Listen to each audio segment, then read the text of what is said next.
Welcome to Commons Conversations, a series of interviews with campaigners sharing their experiences and insights into activism, learning in movements, radical history, and more. The podcast is produced by the Commons Social Change Library, a website containing over 1,000 resources for campaigners, which can be accessed for free at commonslibrary.org. This episode is from our second series and was originally broadcast on Community Radio 3CR. It features a conversation between Emily Wood-Trounce and Alice Hardinge, the acting Tasmanian campaign manager for the Wilderness Society. In it, they explore the practice and value of citizen science and big tree hunting in locating and identifying threatened species. They discuss how this results in a number of valuable outcomes, including allowing conservationists to enforce existing rules regarding clear felling, while also supporting campaigns to fully end the logging of biodiverse ecosystems. The interview was conducted in late 2023 and begins with Alice discussing how she first became involved with forest defence. I'm Alice. I grew up on Woiwurrunga Wurundjeri country, Big Pats Creek, which is close to Warburton. So that's in the Upper Yarra Ranges of so-called Victoria. And I've worked in quite a few grassroots organisations, as well as working for the Wilderness Society as a forest campaigner. And I guess I was so blessed to grow up in the stunning forests of the Central Highlands, Gondwanan rainforest. And back in about 2013, 2014 was my first kind of exposure to the Great Forest National Park campaign. And when I first became aware of some of the impacts that native forest logging was having on my local community. I guess it really, my involvement really stepped up when I became involved in blockading. So through Forest Conservation Victoria and through Protect Warburton Ranges. I guess entering into the blockading world, throughout the Central Highlands, but also out in East Gippsland. And a really big campaign, I guess, took me to that next level of love for the forest and also involvement, was in Big Pats Creek when logging was encroaching within kilometres of my childhood home. And that kind of brought me into the community space a lot more through Protect Warburton Ranges and also through Warburton Environment. And we saw many, many weeks of sustained direct action in that area, so close to my home, and that real passion and connection to the place, I think, was magnified through that experience of having grown up there, but then also seeing the machines and the extractivism just on my doorstep, and the joy of connecting with the community that I grew up in. Really spurred this passion, and I guess that further involvement in the Victorian Forest Campaign, and then, onwards to the last year that I've lived in Lutruwita, Tasmania, and have worked on forest campaigns down here. Brilliant. And how did you find Tasmania's forests and fall in love with them? So I think my first penny drop moment down in Lutruwita, Tasmania, was a few years ago when I came down for the summer. So I came down for a couple of months, and I remember the first week I was here, I had the privilege of going out with a group called Forestry Watch to do some citizen science out in the Styx region. And we went to an area of beautiful high conservation value forests that was still standing, but we also did a post-logging survey of an area that had been clear-felled. And I think that moment of both the beauty and the intactness of these temperate rainforests in contrast with, it was a rather hot day, this quite bleak industrially logged area, and seeing some of those values and really recognizing the threat. That was a bit of a moment where my heart started, really pumping for Lutruwita's forests as well. And over the following years, I came down over the summers and then, eventually moved here in December last year and, decided I really wanted to be more involved. There is something so uniquely horrific about being inside a clear-felled coop. I think the first time that I experienced that, it shocked me and, changed my life entirely. The silence of the forest, and they're always, or pretty much always, surrounded by lush full forest with birds in them, and then you walk into the Clearfeld area and it just is absolutely heartbreaking. I think that's something that we should all experience. Yeah, I completely agree. One of the most powerful kind of incendiary moments that I've ever experienced was also in a Clearfell, and that was just before I got more involved in Big Pat's Creek and Warburton campaign. I'd come back from travelling after high school, and I was a couple of kilometres up the road from my folks' place, and there was, 120 hectare Clearfell, five logging coops next to each other. Yeah, they just completed logging the top section, and they were logging further below down the hill, and just the starkness of that exposed area on the mountainside, and the lack of the animals, the lack of the trees.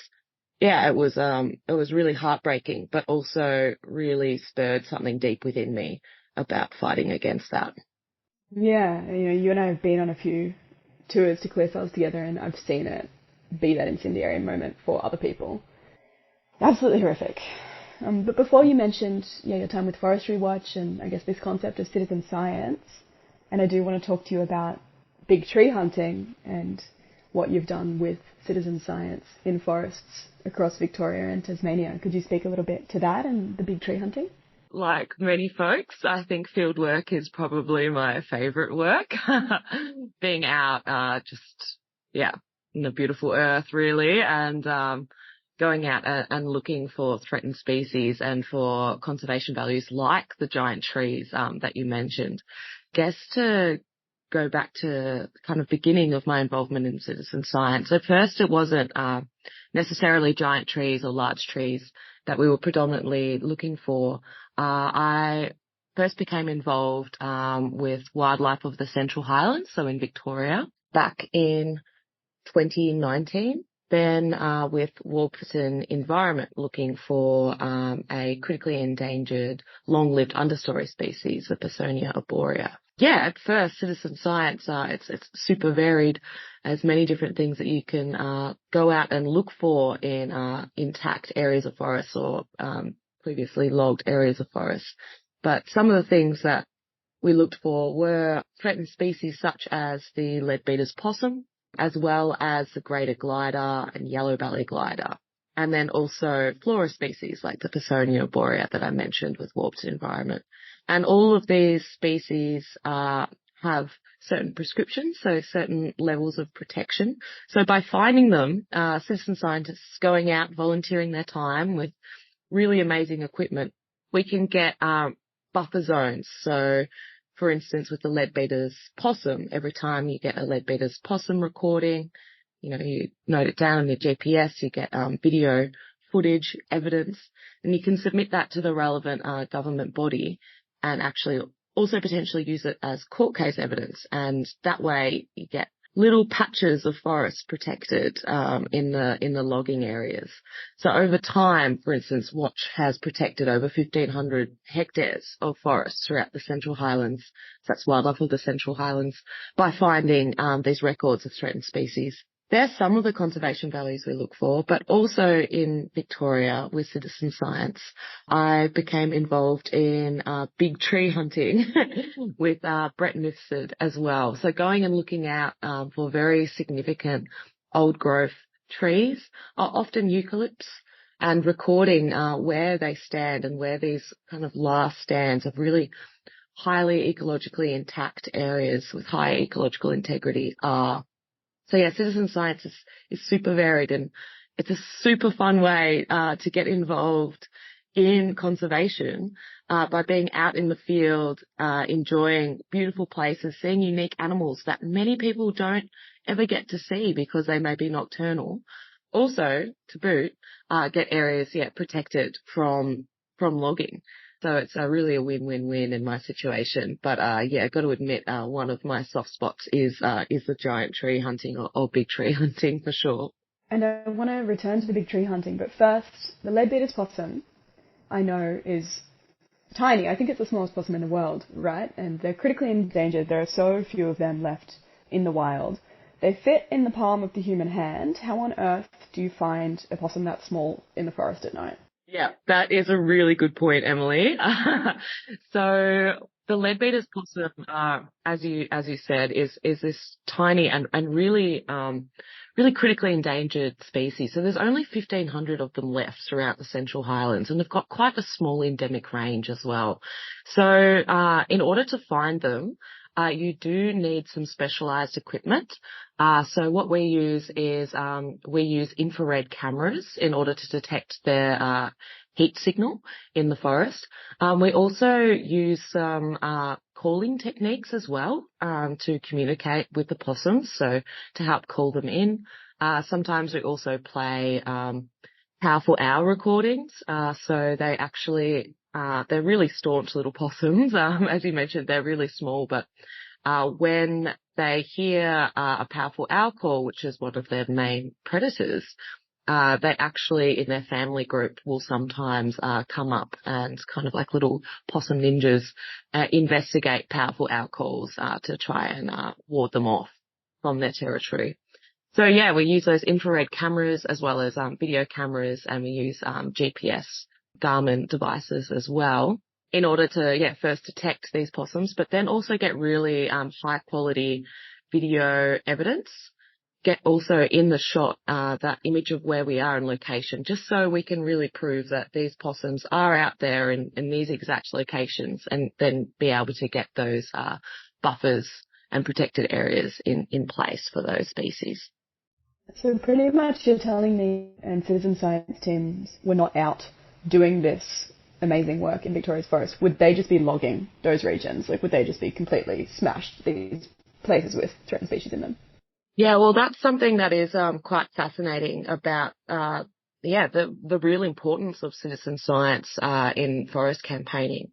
Due to the state-owned logging agencies having jurisdiction, what I mean by that is state logging is exempt from federal environmental law, so the states are regulating logging practices within their own states due to the regional forest agreements.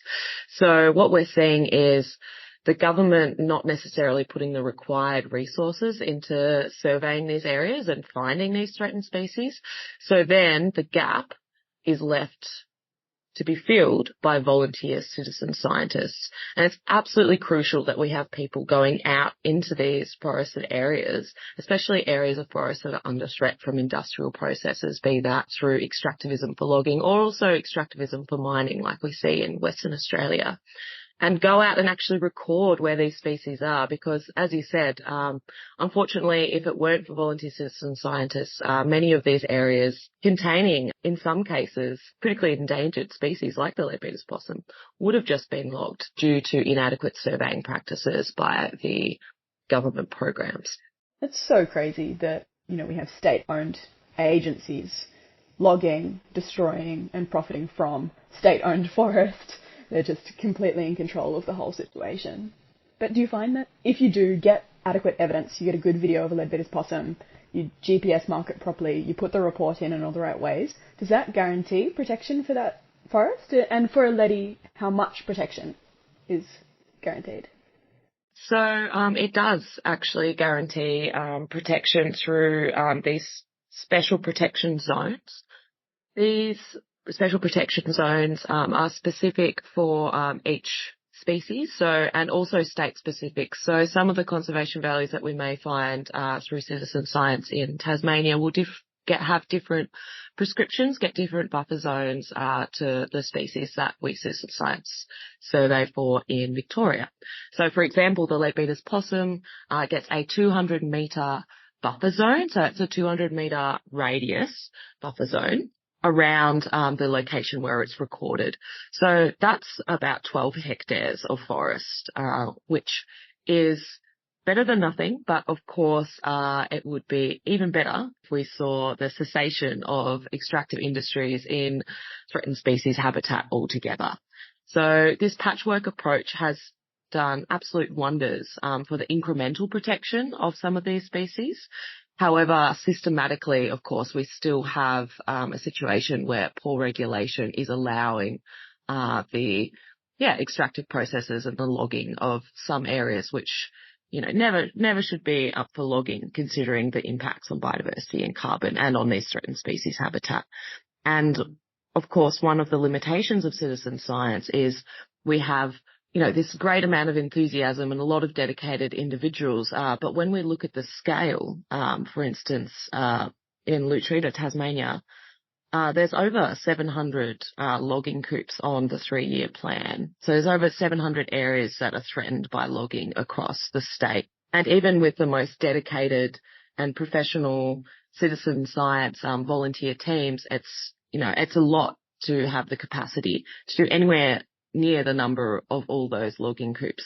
So we're really having to target areas that we've assessed as, some of the most high conservation value areas, although really we would love to have capacity to survey the whole of the state. And the same goes with Victoria. Obviously, that's also affected by the end of native forest logging announcement that happened earlier this year in May. Yeah, it's absolutely wild that this crucial work is left largely to groups of volunteers to go and spend their time in the forests. Surely this falls under the responsibility of the logging agencies. Like you talked about the regional forest agreements. I know that they're not bound by federal environmental law, but they do have regulations, right? Surely it is their responsibility legally to do this survey work, to know what's in the forest, to not log where endangered species are. Am I correct? Yeah, so there is a regulatory framework in each state. So, for instance, in Tasmania, there's normally a timber code of practice, which varies in name state by state, but is one of the codes of which the logging industry must abide by. There's also state legislation. So in Tasmania, we have the Forest Practices Act. In practice, it's again all about that resourcing, that prioritisation of doing thorough surveys.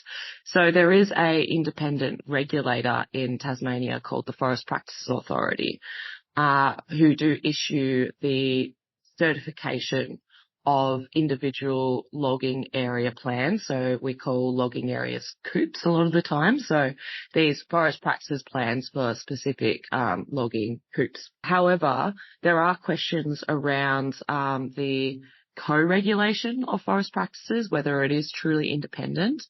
And also, again, just on the ability to thoroughly resource and prioritise citizen science and surveying, government-issued surveying, because there really isn't, I haven't seen the evidence that there is really thorough surveying going on in Lutruwita, Tasmania, and it was similar in Victoria. They're not dedicating the money or the people necessarily to actually go out and record all these high conservation values. And yeah, that brings us back again to citizen science and volunteers filling in the gaps, and also filling in the gaps on regulation. So we are recording a lot of alleged breaches of the Forest Practices Code, and also reporting to the Forest Practices Authority, the regulator, as well as the government, of whenever we find alleged breaches. However, there is also issues and questions around the effectiveness and the willingness to regulate as a state government and as a independent forest regulator. And a poignant example of this is we are yet to see any prosecutions from the Forest Practices Authority, the regulator down here in Tasmania, against the state-owned logging agency, Forestry Tasmania. So despite many alleged breaches being submitted by citizen scientists. So again, it's left up to citizens to make use of that space and try to hold the government to account for its current logging practices. I wouldn't go so far to say they need no regulating, but I would criticise the regulator for not taking more effective, consistent, regulation measures for the state-owned logging agency. So the regulator in Lutruwita, Tasmania also regulates private native forest logging, and we do see this skew between resourcing and regulating private land over resourcing and regulating public land. So I do think there are very reasonable questions to be asked around why the regulator is not adequately resourced to regulate, and why is there a lack of enthusiasm, seemingly, to regulate the state-owned logging agency for all the alleged breaches that citizen scientists report. And why do you think there is that disparity between the regulation of private clearing and state logging? It goes quite deep in Lutruwita, Tasmania. So we are seeing the end of native forest logging in Victoria and in WA, and we're seeing, I would say, quite an ideological shift in some of the populations of those states, respectively, around being aware of the effects of native forest logging, and also a bit of a cultural shift. However, in Tasmania, I do think we have a fair way to go when it comes to the ideological front. There is still a lot of romanticisation around the logging industry. There's also a belief that it supports a lot more of the working population than it actually does. So recent studies showed that the Tasmanian population believed that 20% of people were employed by the logging industry, but it's actually less than 0.4%, a few thousand, including direct and indirect jobs. So I think there is a lot of ideological shift that needs to come in Tasmania, and that is also respective of the government's willingness to act. So at the moment we have a Liberal government in power in Tasmania. It's the last Liberal state left.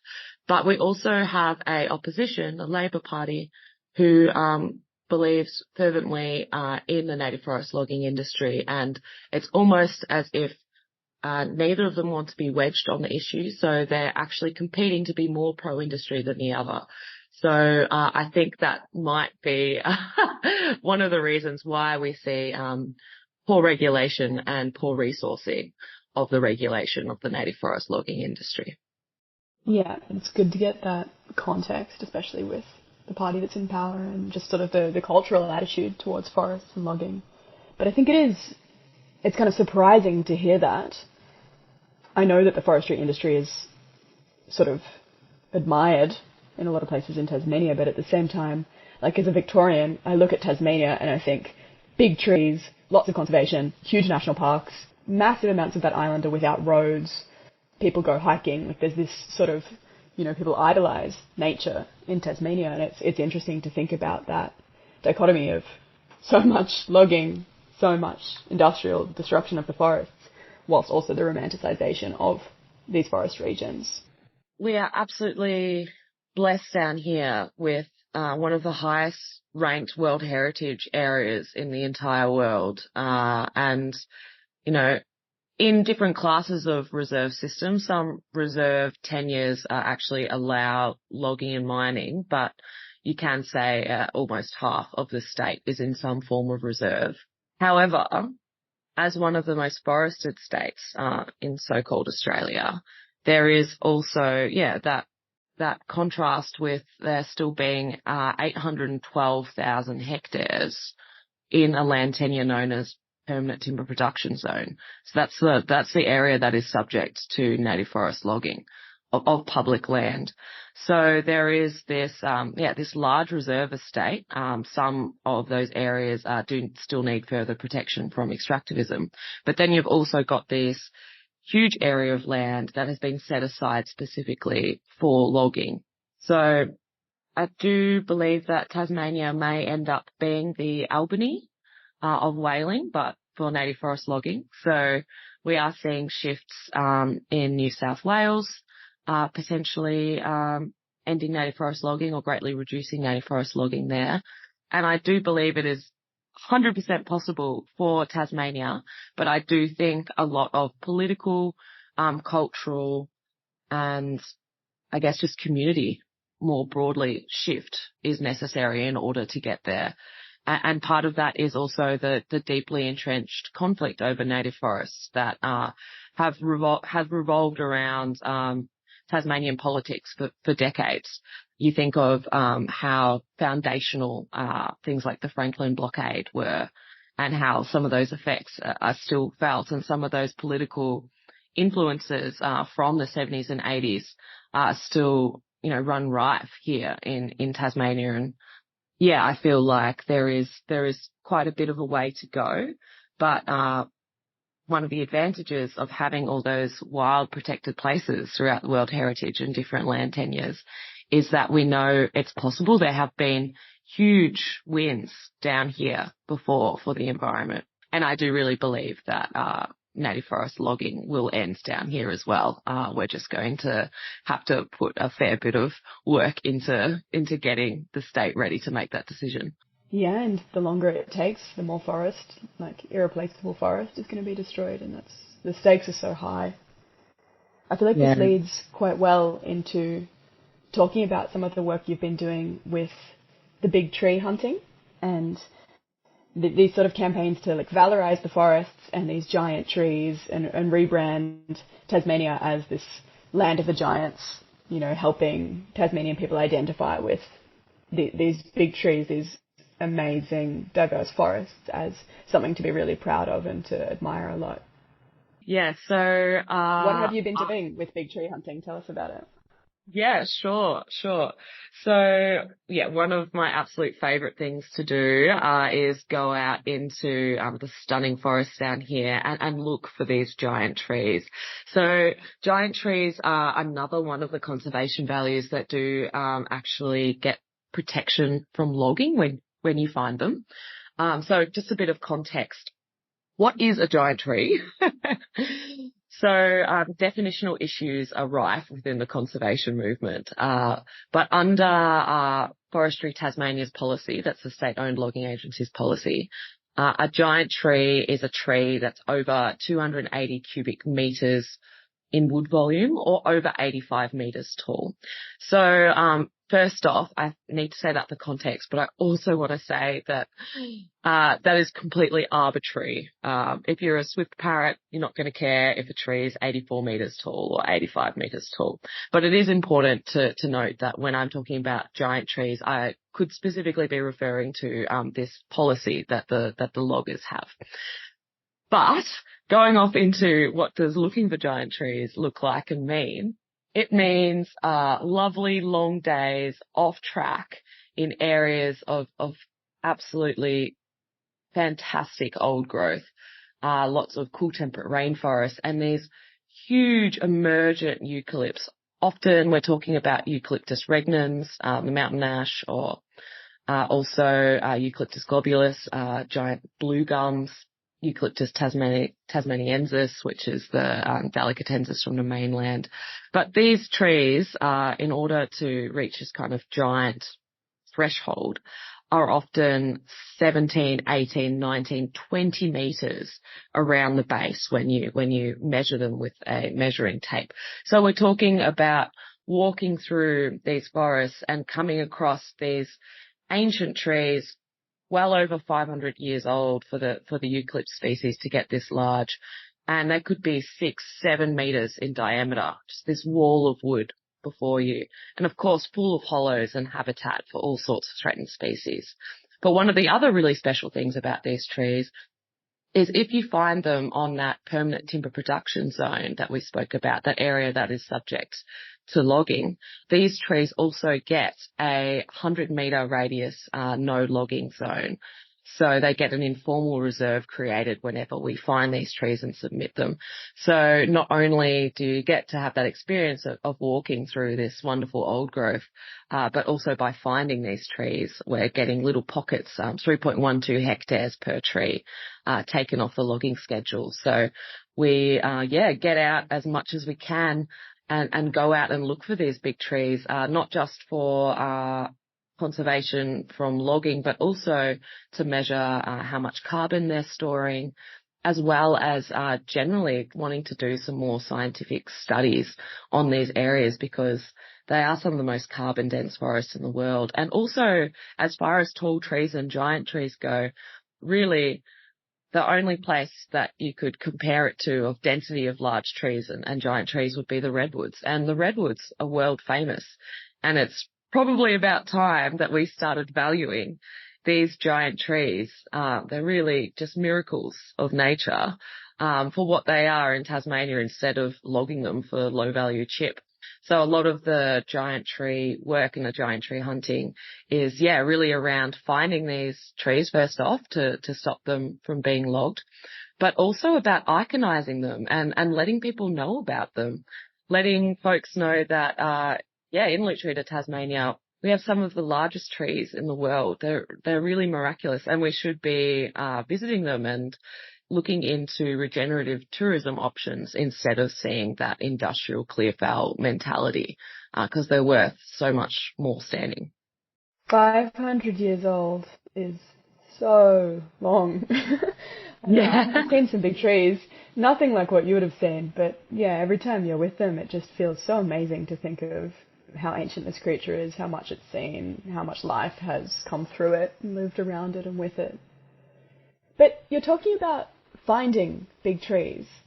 Like, what do you mean by this? Don't we know where the big trees are? Like, are you actually discovering trees that the government hasn't marked out, that they don't know are there? Like, what is finding a big tree? Well, it's exactly that. It's going out to areas that either have never been surveyed or are threatened by logging potentially. And yeah, the government and the logging industry, they don't know about where these trees are. So when we say big tree hunting, we are actually going often driving an hour, sometimes more, sometimes 2 or 3, to a often quite remote area of forest, then spending the day, sometimes 12 hours, sometimes less, walking off track through the bush country and into areas that are potentially scheduled for logging or that we know potentially do contain these giant trees. And we're walking through the forest, often using our GPS, and after doing some desktop analysis, and we're finding these trees and photographing and recording them, and then we're letting the logging agency as well as the government regulator know about these trees, because without submitting that evidence, we wouldn't be able to get those protected buffers created. So it is something quite special, knowing that these trees, as you said, like 500 years is so long, have been standing here hundreds and hundreds of years before colonization. And these trees are absolutely like of such value, and also of cultural value. And I often think about how if it weren't for citizen scientists going out and letting the government know about these trees, that we still see quite often without those submitted reports, these trees just get cut down. And some of the listeners may have seen some of the single load log photos. So that's when a tree is so big that you can only just fit one log on the back of a log truck. And I think some folks may or may not have seen some of the photos of single load logs coming from Tasmania this year, and some got some international media attention. But yeah, we still see these practices of large giant trees getting cut down for cheap milling, cheap pulp and paper products.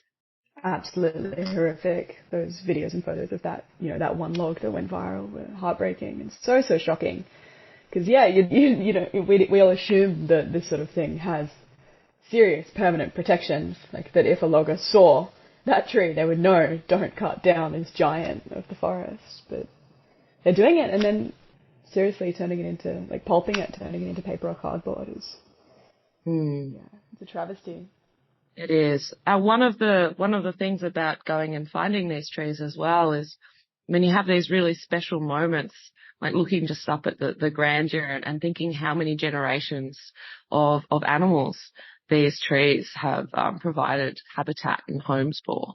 And you also think about, the amount of time that these trees have lived for as well, like seen all the changes over the last couple of centuries and how much carbon they've accumulated day by day, growing and sucking that carbon back into the soil and into the mycelium networks. It's really just, I don't really even have the words to explain how much I appreciate and love being out in those particular areas of forest that, have been without that extractivism for so long. They still have that ecological integrity and just amazing biodiversity as well. But I think these trees, there's still a long way to go in, I guess, showing the greater population just how important and valuable these places are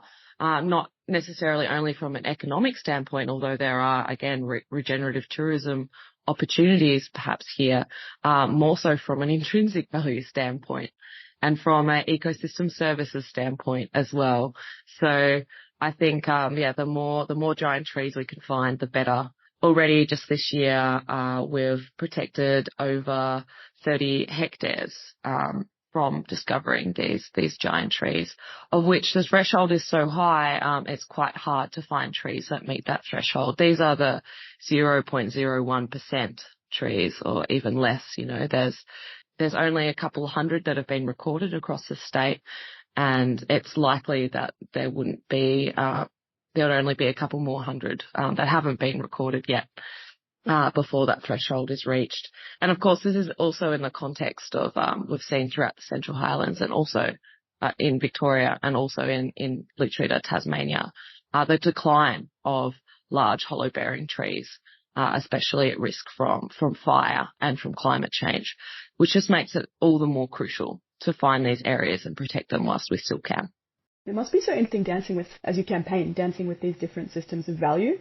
You're talking about the intrinsic value of the forests, and this makes me think about the utter relief you must feel, having grown up in an industrialized, extractive world, and then finding these giants, these pre-colonial trees living in these sound ecosystems with so much diversity and so much magic inside of them, and just feeling that and seeing that, witnessing that, and knowing the intrinsic value of these forests. But then you're also talking about like ecosystem services, and you're definitely dancing the dance, of our colony and the systems of value that are, primarily financial within that. And we're also talking about carbon storage, these mountain ash trees being, the most carbon dense species of tree in the world. And then we're talking about climate change and that whole, it must be so interesting, because I know from the way you're talking, I can tell that you're feeling the love for these trees and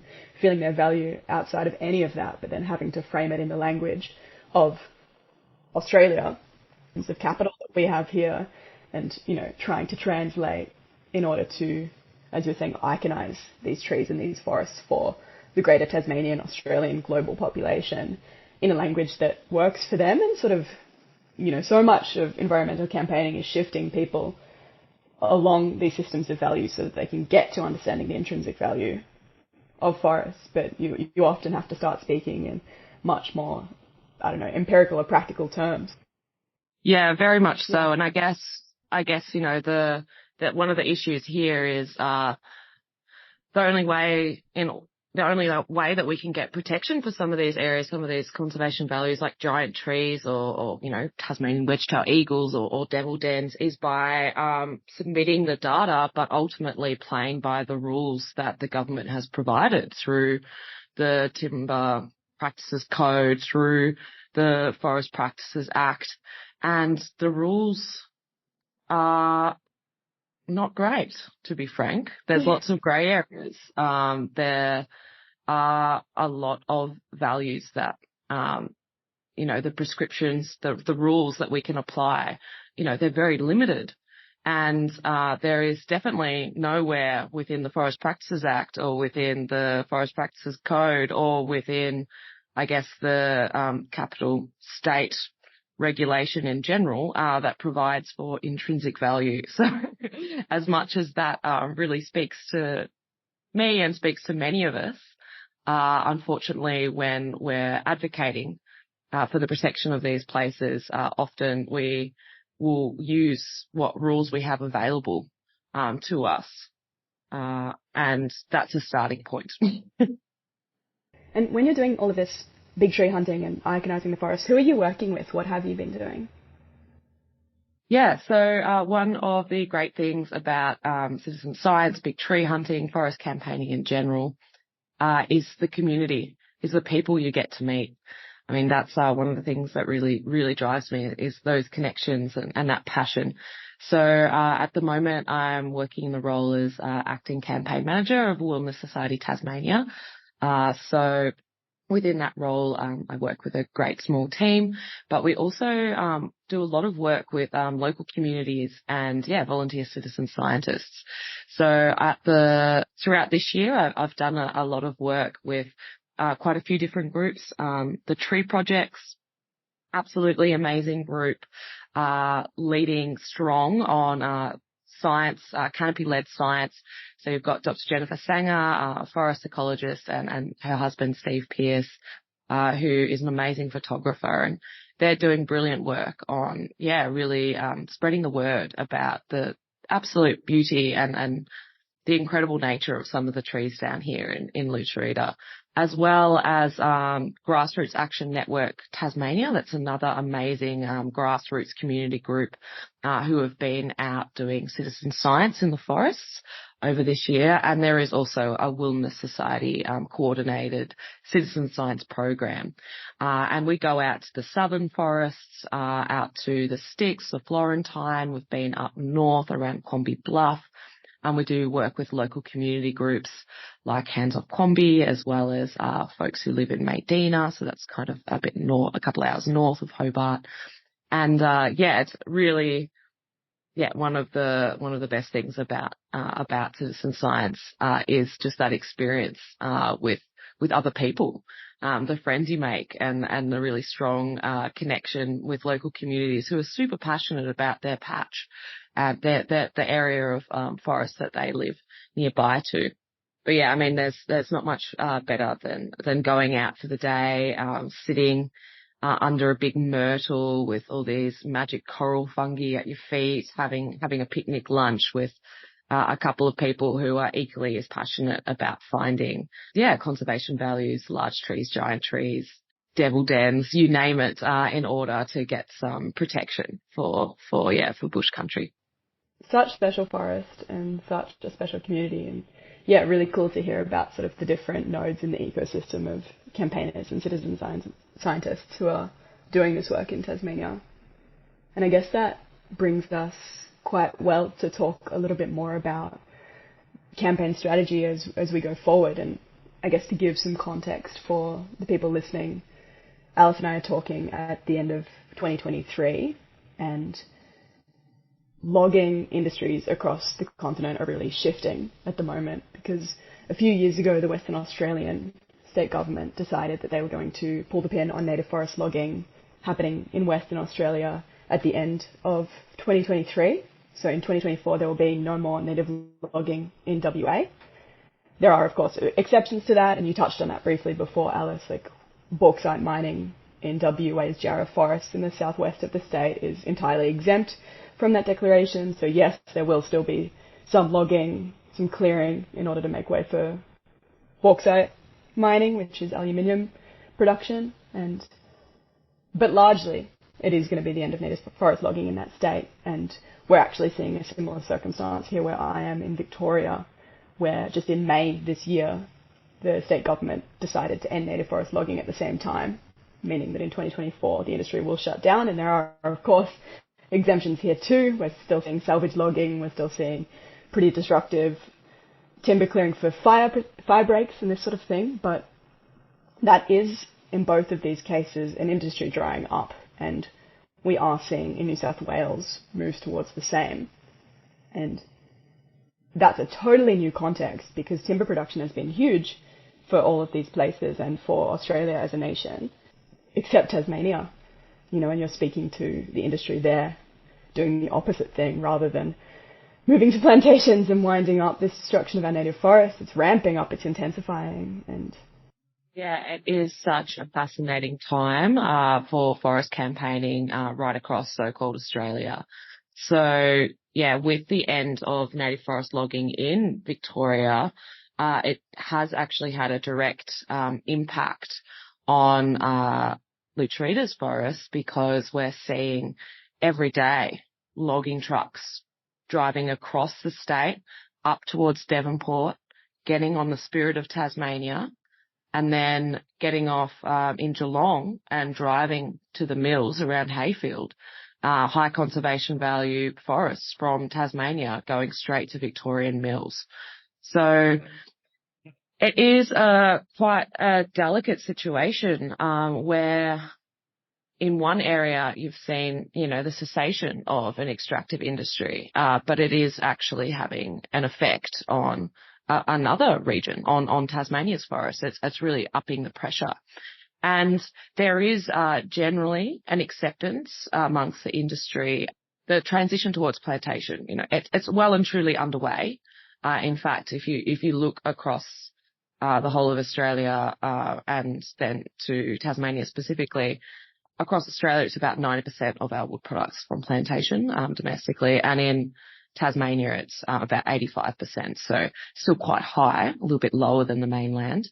However, what we are seeing is native forest logging last year in Tasmania was 7,000 hectares, and we've seen an increase of 1,000 hectares to the logging plans, a 3-year plan. So now that means that next year 42,000 hectares are subject to imminent native forest logging. That doesn't mean that it'll all be done in the following 3 years, but I guess this speaks to the pressure of getting native forest products still to some of those mills in Victoria, as well as the ongoing native forest logging for Tasmanian suppliers. So from a campaign strategy standpoint, the pressure's really on for Lutz Rieder's forests. And what we're going to see over the next few years is a real drop in supply of native forest logging products. So 2027, there's this huge drop off of supply, and that's due to overlogging as well.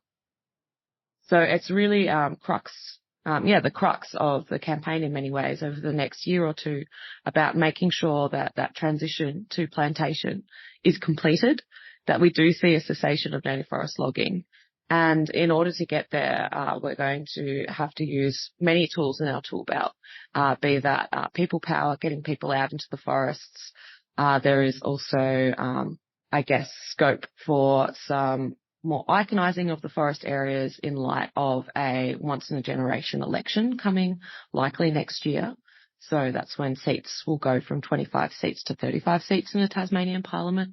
So we do have a lot of scope to see a government down in Tasmania with a lot more independence and Greens and possibly a balance of power situation.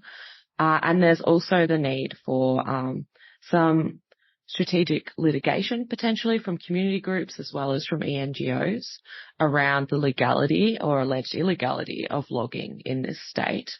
And something that I think is also really important from a campaign strategy standpoint is making sure that the supply chains, that the businesses who end up with the end products from some of this timber, again, most of it going to wood chip and disposable products, over 75% going to wood chip. But for those long-term products, those chairs, window claddings, things like that, there needs to be a really concerted effort to educate businesses about where they're getting their products from. And, that some of these items are coming directly from critically endangered species habitat, like the swift parrot. So I think there is a lot of work to be done over the next few years, some really big steps to make. But I do think completing the transition away from native forest logging to plantation is inevitable and also well and truly underway, despite the increased threat of logging in Tasmania of native forests due to the shutdown of the industry on the mainland.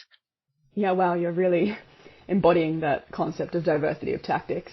Hey, you're talking about supply chain market-based campaigning, you're talking about citizen science, you're talking about the sort of corporate world, you're talking about, we have been talking about direct action, strategic litigation, taking them to the courts. There's so much work going into this.